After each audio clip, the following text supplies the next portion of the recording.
Don't let the simple appearance of the average Chennaiite fool you. They may appear to be simple, but are actually capable of remarkable feats. This week on the METROPLUS show, I'm going to introduce you to a few such Chennaiites. This writer-director of documentary films and TV serials has won several awards, including a Lifetime Achievement Award conferred by the US International Film and Video Festival for his outstanding contribution to non-fiction films. Meet veteran filmmaker Dr. S. Krishnaswamy.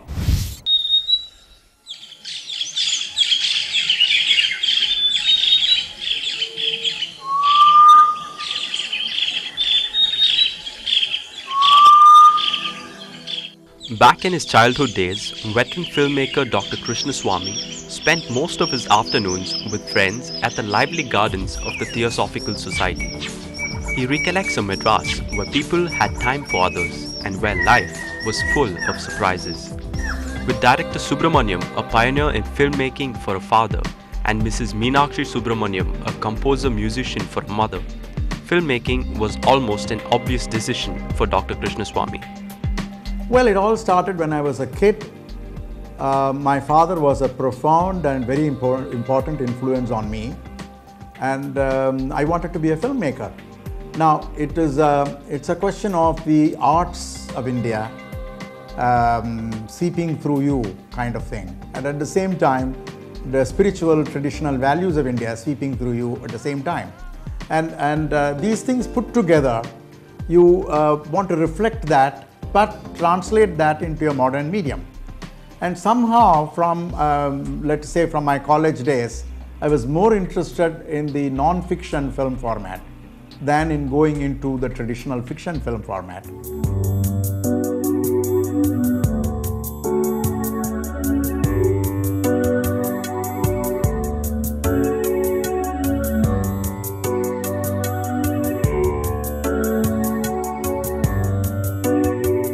Dr. Krishnaswamy, the recipient of a list of awards, including a Padma Shri, has made over 400 short films in his career spanning 45 years.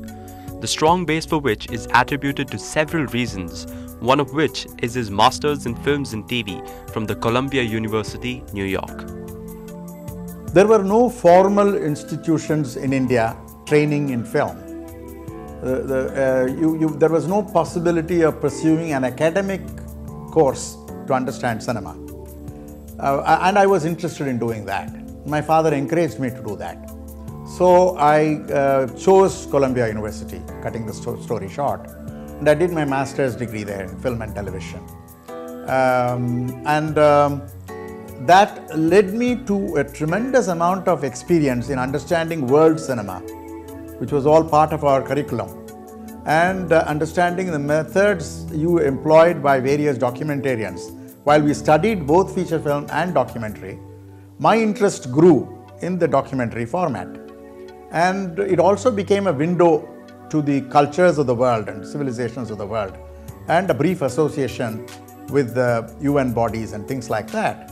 So with the result, when I came back to write a book to India, I found myself in a situation where I was called upon to draft syllabus and get involved as a member of the advisory council to the nascent Film and Television Institute of India.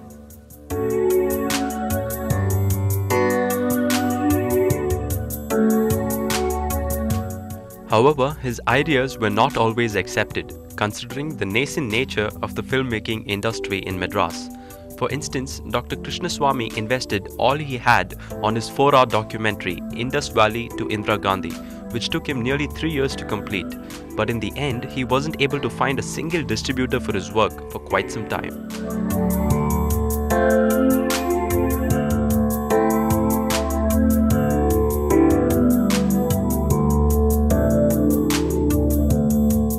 Indus Valley to Indira Gandhi was a project with a passion. And by the time I finished it, we had encountered any number of difficulties, hazards. We showed it to a number of Indian distributors who showed no interest. The only source of support for me, morally and otherwise at that point, was my wife. Because she, Dr. Mona, from the beginning, she encouraged me to take the risk, burn our boats and go into this project. So I showed it to a group of Hollywood distributors, an association which consisted of all the 8 major Hollywood banners. The 8 of them declared jointly that any one of them, each one of us is willing to accept this and distribute it for you. So you have the choice. And finally settled Warner Brothers as the distributors. The miracle was that it did very well commercially, even within this country. Now, James Beveridge of UNESCO reviewed it by saying that this is nobly conceived and most ably executed, but the miracle is the producer has survived it.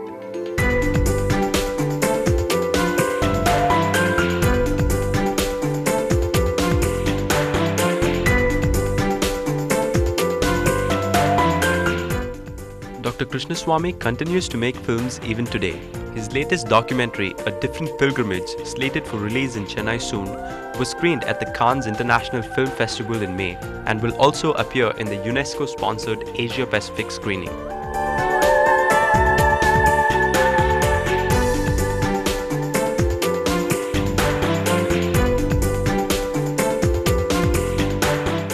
Having lived in the city since his birth, Dr. Krishnaswamy has watched it transform over the years, from a peaceful city to a one that almost never sleeps.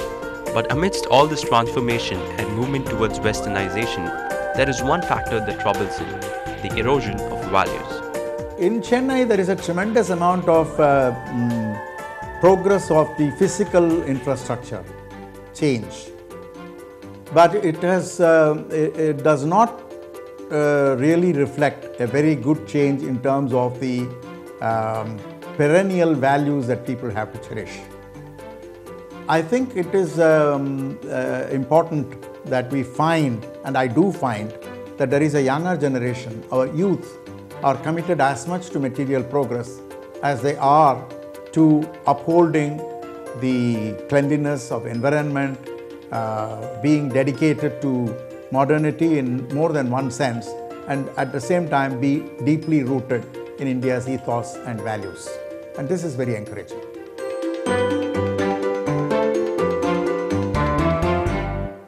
Indian values are looked upon with great respect the world over, and in my opinion, there is really no need to stray away from the same. Westernization is welcome, but it's important to stay connected to our roots as well.